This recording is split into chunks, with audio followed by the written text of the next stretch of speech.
We are in the 21st century, but for many women, particularly women, grassroots women living in poverty, in townships, in rural areas across the developing world, they are still being marginalised, they're still not being heard, and unfortunately they are the ones that will be bearing the brunt of climate change. So on the ground, they're not getting the support that they need in order to adapt to climate change, but also to take an active part in a transition to a low-carbon economy. So the negotiations here, whilst they are quite high level, they are important because actually they set frameworks, they set precedents that women in countries at national level and local level can actually refer to, and they can hold their governments to account for the decisions that are being taken here. So if we have decisions that really do promote gender equality, and particularly thinking about prioritising the needs of women, they at national level can refer to that and speak to their governments or local politicians and say, look, globally these are your commitments, these are what you've agreed to, but you're not doing it here, so how can we make that work? So that's why it's really important.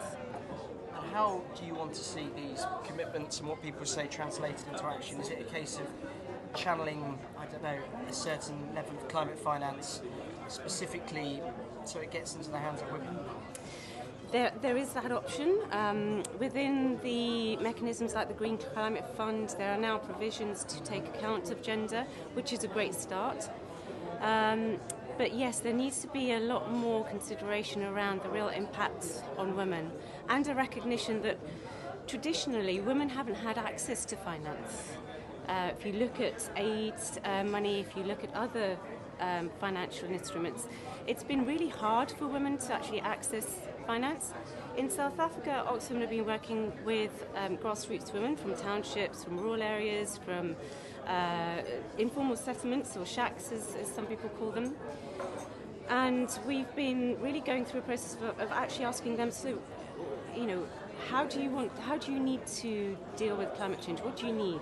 And the first thing they say is, look, we need the resources. We've got ideas, we've got some knowledge, we've got our traditional knowledge, but actually we don't have the means to be able to implement them. So for them it's really important that things like climate finance are accessible.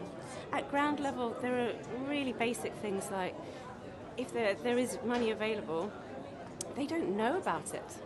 And if they do hear about it, what happens is it will be at such a high level, and there'll be such complicated processes to actually access those funds. It's really, they just don't get it. So at national level there's also this real need for the mechanisms to be accessible. So that means simple things like announcing it in local communities, in the media that they actually listen to, not putting things just on the website, but perhaps taking it to community level and making application forms simple and doing it, making application forms and information in their own languages. So really simple things like that really do help. Now, what these negotiations can do is try and set those sorts of frameworks.